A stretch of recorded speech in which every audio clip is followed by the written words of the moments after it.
So, John, I know we've done this before, but still, can you introduce yourself for the audience? Yep. So I'm John Griffin, director of player performance for the Atlanta Falcons. Recently just started this job probably 3 months ago. Yep. So, prior to being a director, I know you work at college setting, then pro setting. So, uh, how or what did it take to work at a high level pro setting, especially at football? Yeah, I think it just had a general understanding, just having a need KPIs for like what demands the game asks for, not only just globally, but from a position standpoint, like position to position. What are the KPIs of these guys? What makes these guys go? Having an understanding and then having a charisma and a character type to be able to connect with them and build relationships with that. Because I think a lot of people probably have great foundational training bases, but the connection and actually getting your knowledge to the players and having them execute what you're asking them to do is a skill set in itself. So I would say it's a very valuable skill set in the NFL that most employees probably have. Nice, nice. So, as you take the director player performance, what are some challenges you face for the last 3 months, and what are you looking for the new season? Yeah. I mean, coming in here fresh, it's all new faces. We had a new staff, new football staff, new performance staff. Some of the athletic medicine staff's been different. We have a new performance science staff. So I think the biggest challenge early on is just figuring out, what are all our roles and responsibilities? Where do we all fit? What direction are we all going, and how are we going to do this? So I think just creating a framework for all those pieces to kind of fit vertically integrate and head in the same direction was probably our biggest challenge on the initial onboarding. Nice, nice. So, um, uh, I know you play football yourself as as a pro athlete. So, we talked a little bit about this last time, but still, how did this kind of help you build your career as a strength coach? I think just understanding what the guys are going through, all the way from an off season to a OTAs to training camp to end season, dealing with injuries, understanding, what makes these guys tick. Having a unique perspective of being in those shoes, I think does give me an edge in this field. It definitely helps. Now, with that said, I don't think it's a necessity to be good in this field, but I do think it helps a lot. So, um.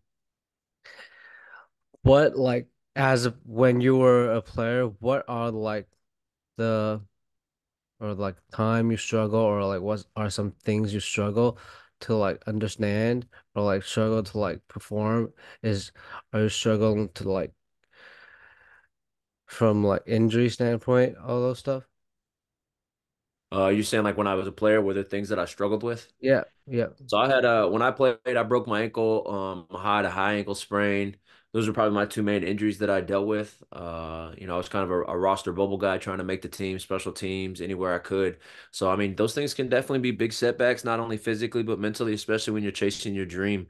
So a lot of times, just knowing that the staff that's working around you has your best interest at heart, and having a trust in the plan that's put forth, that this plan is, the best possible plan for me to keep me healthy as a player goes a long way. So I think the performance staff, provides a level of trust and safety for a guy to go out there with a quieted mind and just play football. Give it his best shot. Nice, because I think because I'm not a player before.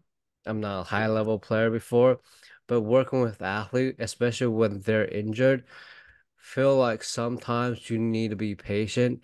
And when they're in that specific mood or zone, it's kind of hard to connect with the athlete. So having that past experience as a high level athlete, how do you connect with your athlete right now? Yeah, I think just first and foremost understanding what the injury was, what an accurate timeline is, where they are, giving them peace of mind and security of how they should progress along this, what they should feel, whether that's positive or negative. I think the biggest thing an athlete wants to know is there's an expertise level surrounding the clinician, whoever is working with him, that they have my best interest in mind and I'm getting the best possible practice for my health and safety. That's first. Secondarily, like just to be able to speak to some of the mental things that the player's going through, just from an athlete's perspective of what it's like to be out, missing plays, missing reps, not at practice, not helping his teammates. So those are all things they kind of deal with, and those will be conversations that happen either within rehab or offline. That you got to kind of figure out, when's a good time to have this conversation with an athlete who's yearning for these type of conversations.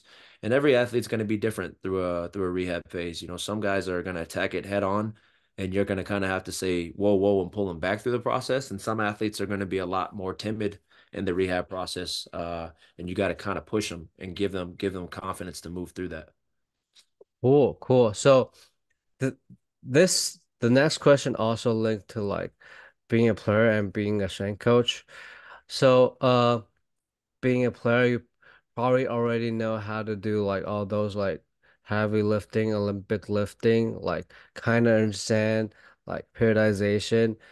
Yep. What are the focus on like off season versus like in season or training camp? So after being a player, after like being a strength coach, what are some things or like yeah, what are some things you like need to learn like put like very hard focus on like sports science or like Yeah. numbers? What are some things you need to like really put effort in? Yep. I think understanding global periodization, how to undulate volume, how to periodize volume, micro and micro cycles. I think a lot of athletes understand exercises. A lot of athletes understand intensity. A lot of trainers understand exercises and intensity. But when it comes to global periodization on a micro and a macro level, that is something that I think is so valuable and critical in this field. Anybody that's trying to make that transition is like, where am I going?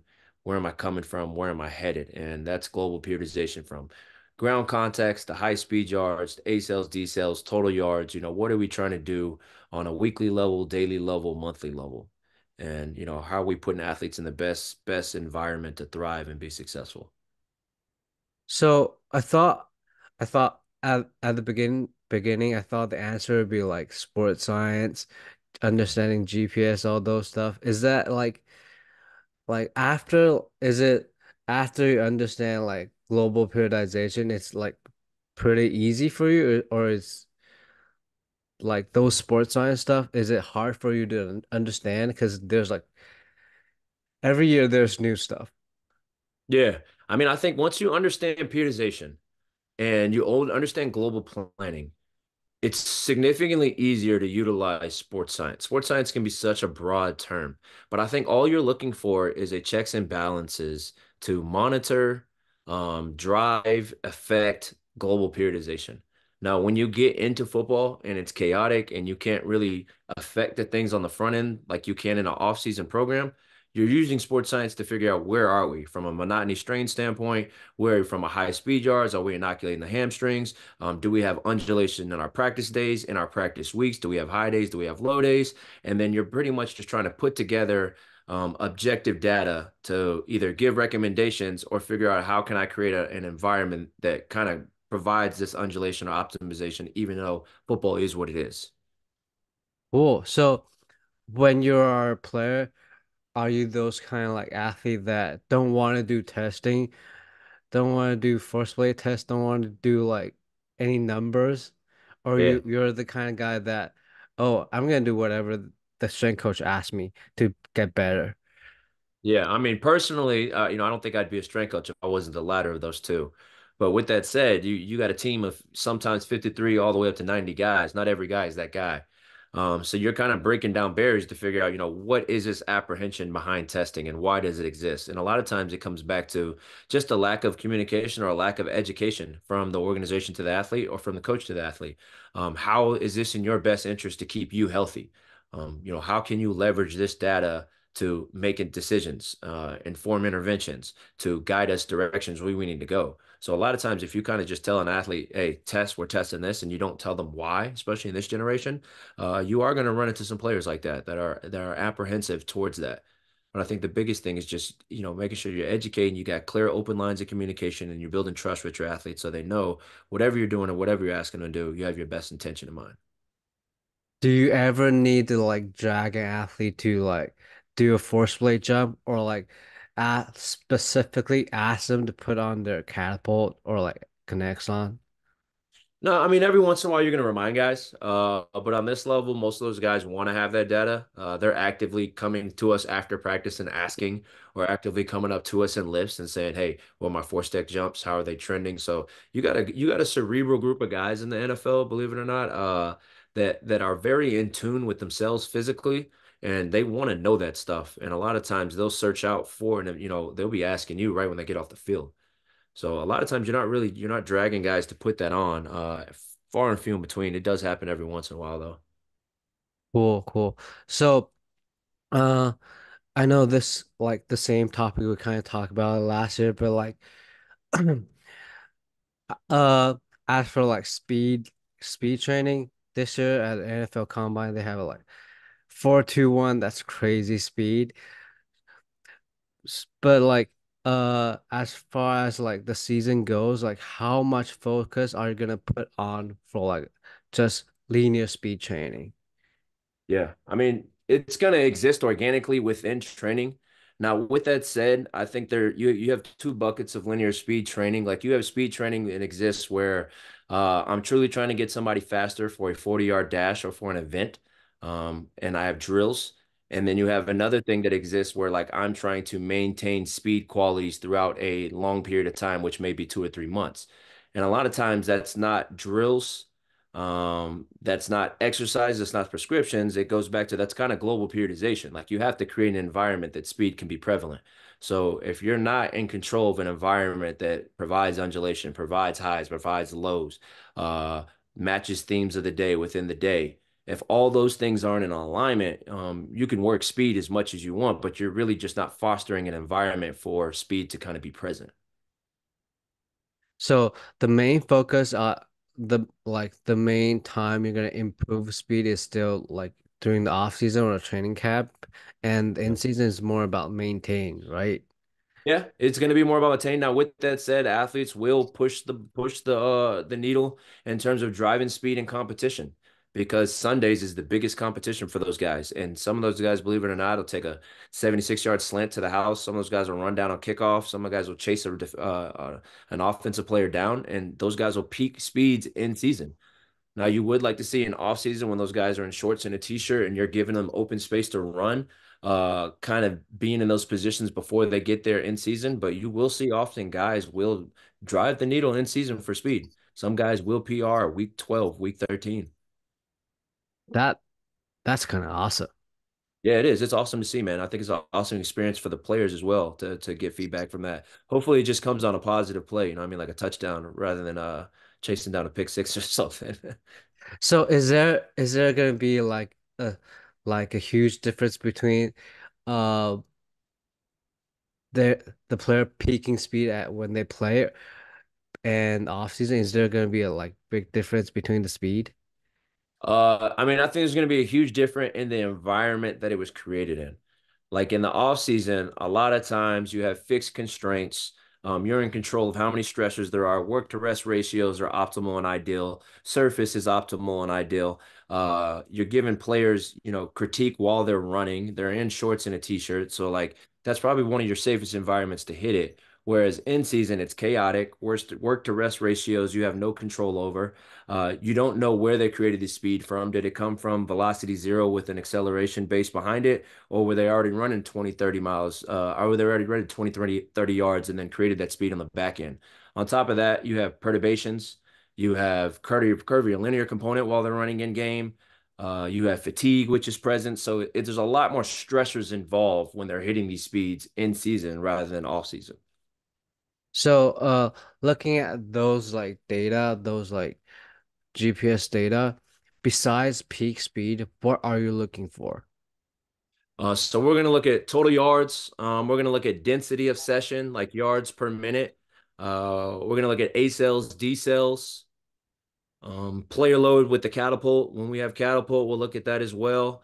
And then obviously high speed yards, you already mentioned that, but that'll be in there as well. So total high speed yards separate from just their max speed. And then you're looking at yards within specific bands of over 80%, over 90%, over 95%, and trying to categorize, what's the quality of intensity or stress that was caused from said yardage that just happened in the exposure.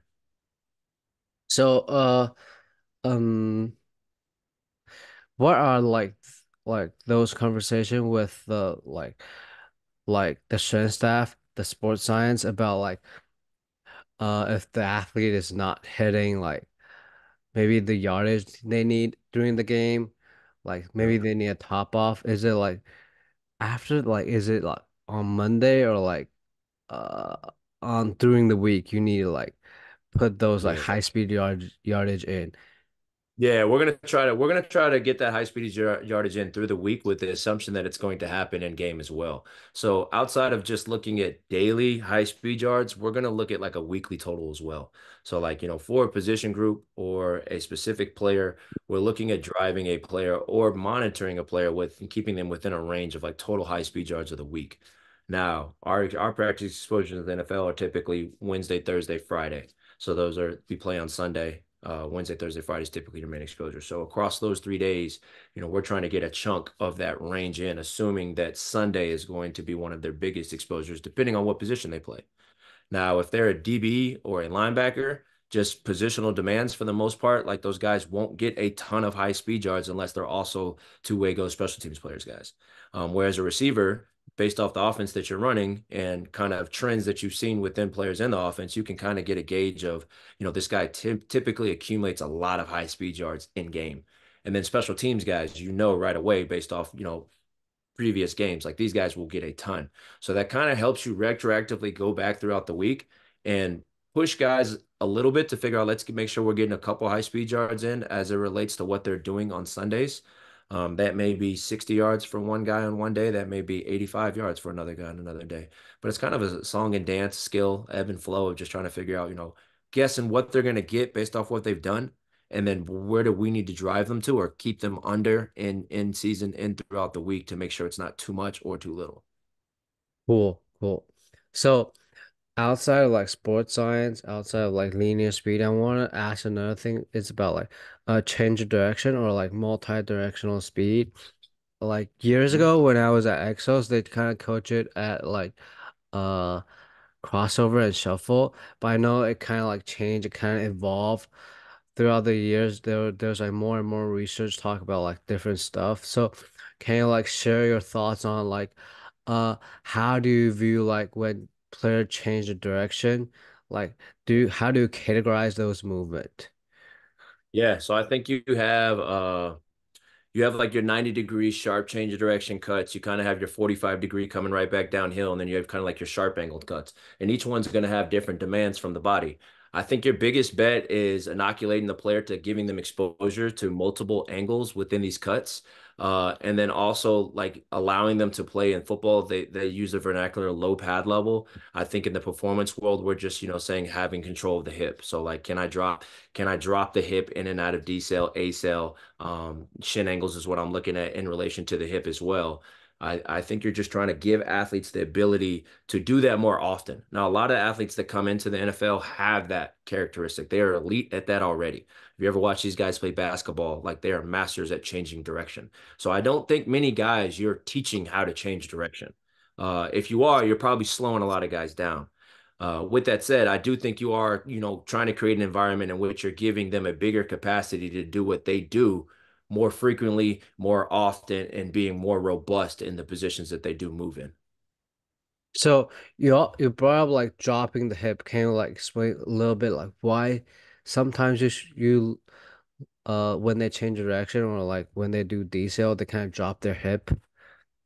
Yeah. I mean, you're trying to get your center of mass down, and obviously I'm leveraging like my ankle, knee, and hip, all three in continuation when I go to decel and change direction. A lot of times when the hip does not drop, you'll see like somebody overusing other parts of the body. They're gonna basically compensate through, and it makes it a much tougher cut. And that's why you see like taller guys. It's tougher for them to change direction, whereas guys have lower center of mass, lower to the ground. they tend to be a little bit more agile, and obviously a master of that. If anybody goes back and watches, you watch Barry Sanders, who's the guru of movement, lateral movement, change of direction, cuts, low center of mass, hips always low to the ground, great shin angles. Reggie Bush is another one that comes to mind when I think of those type of things. But you're always trying to give athletes the ability, can they lower their center of mass in and out of cuts, and can they play with, in football, the term is, can they play with a low pad level? So, uh, probably at this level, you probably don't need to teach like the decel or like the change of direction, like that, maybe that specific or maybe in those detail. But like when you coach deceleration, like what are some like key things you're gonna look at? I think the biggest thing in decel in a training setting, and we see it very often whenever we tell athletes sprint and decel after, the decel tends to be somewhat passive. Guys will kind of pitter patter into the decel. But when you watch guys decel in the game, 19-yard comeback, dig route, drag, it is a very violent movement. Like I am aggressively attacking a decel. And typically when I decel, I'm not just stopping. I'm slowing down my inertia to move in another direction. So it's very ballistic. Like I'm decelerating to accelerate in a different direction.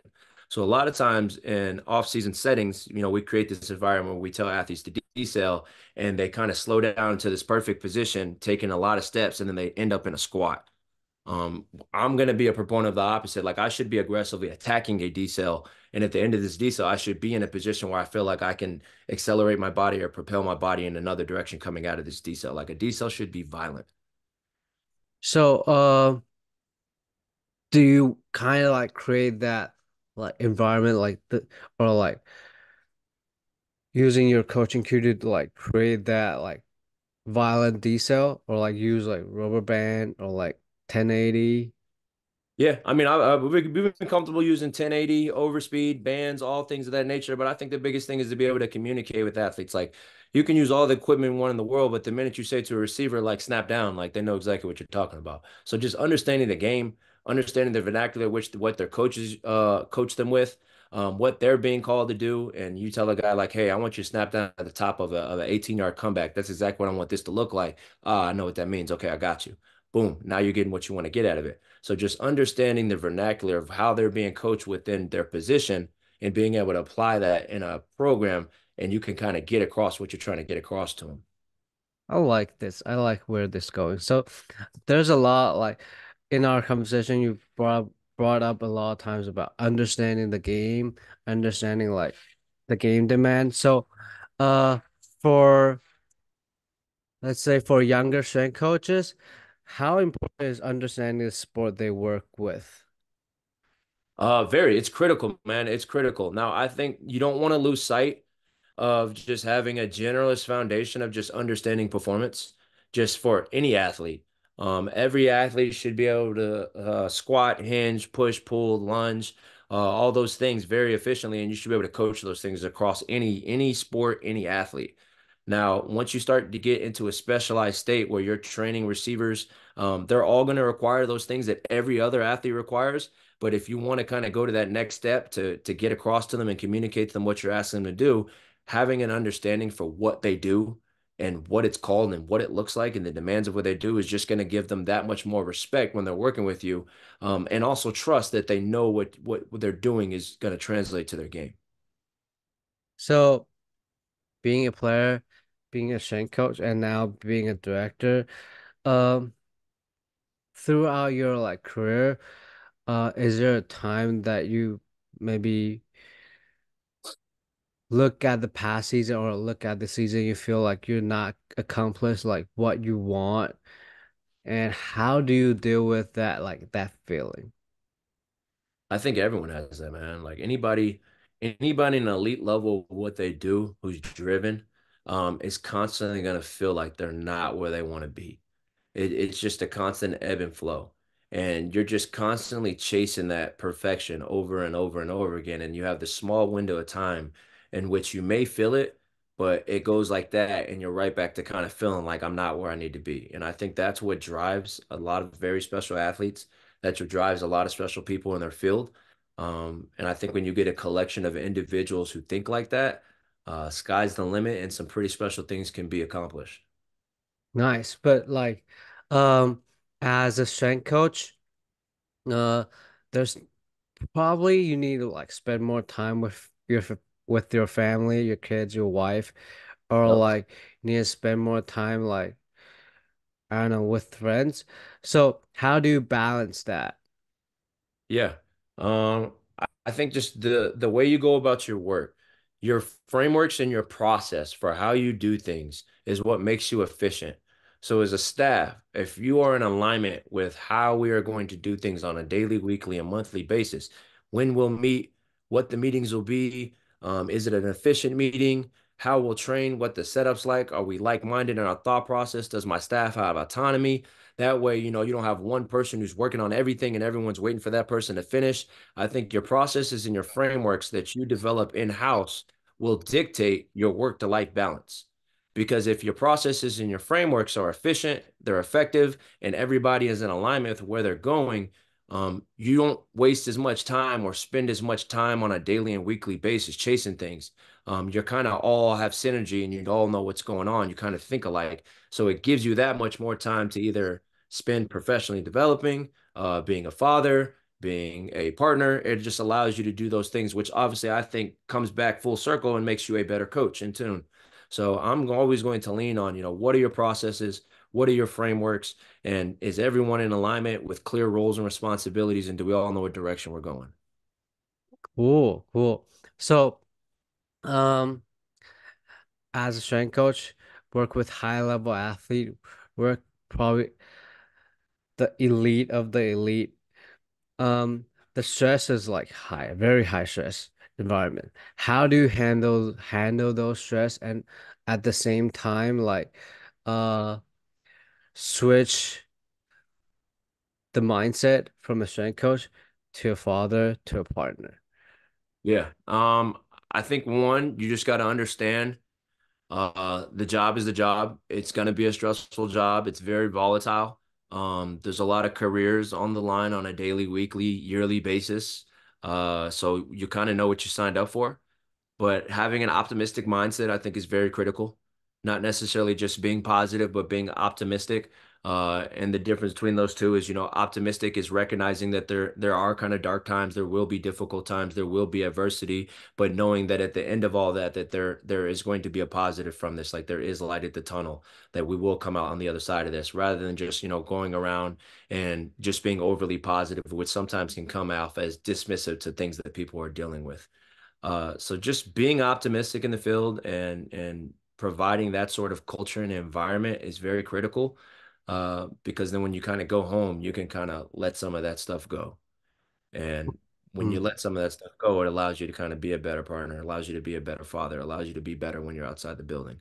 But if you have a very negative and toxic culture, that is very pessimistic, and it's hard to let that stuff go. That you carry that home, you carry that with your relationships with other people. So, I know like in high level like environment and like pro sport, there's a lot of times that there gonna be like coaching staff changes, there gonna be like firing all those stuff. So, have you ever encountered like a time if have you ever a time that like you look past the season, you maybe think that this season kind of failure of and how do you deal with that like how do you deal with that like thinking that like not just didn't accomplish something maybe that something is like failure the last few seasons that last season's failure too like Yeah. I think you have to think big. You got to think zoomed out. If you think acutely and you're just in that moment, you will attribute that as a failure. Now, at the end of the day, when you think over the course of 3 years, 5 years, 7 years, it's a learning experience. How did that make us better? How do we come together? What do we learn from that? What mistakes are we not going to make again? What stretches of bad luck do we have that we feel like we couldn't control, that we can kind of just let go? Don't worry about that. What things do we feel like we could have done better? Seasons like that and experiences like that force you to look back into your frameworks, look back into your processes, look inward, look as a staff. Are there things we can do better? A lot of times, you innovate, evolve, and you kind of come back as a better staff, better organization coming out from that. But you really won't see it unless you just kind of have a big picture view. And when those things happen, you got to kind of zoom out and figure out, how is this going to make us better for next year and the year following? And now when we look back at this over a 3-year, 5-year window, that was a very critical piece and it was necessary for us to get to where we are 3 years from now. Nice, nice. So last question before I let you go. For those who like young strength coaches who want to work at the pro setting, do you have any like advice, suggestion for those kids? Yeah. I would say, in a world of specialization with most coaches who say, I want to be a speed guy or I want to be a sports science guy, I only want to do rehabs.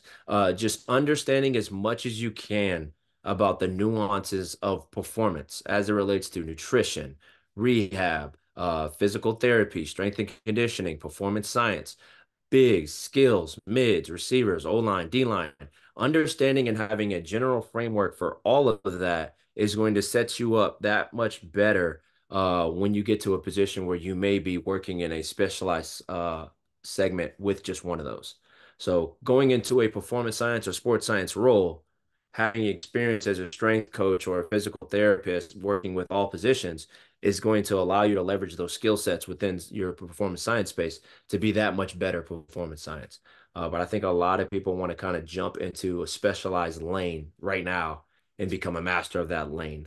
And then when they do get to a place, they only really think with, one mindset, or they're only thinking from one discipline rather than leveraging a lot of their experiences that they've had. Nice, nice. So that's all the question I had for you today. For those who are interested in what we're talking about today, where can they reach out to you? You can reach out to me on Twitter, underscore Coach Griffin. That's where me and Eric talk often. So feel free to give me a follow and message me, and I typically get back. And then I'm on LinkedIn every once in a while as well. Nice.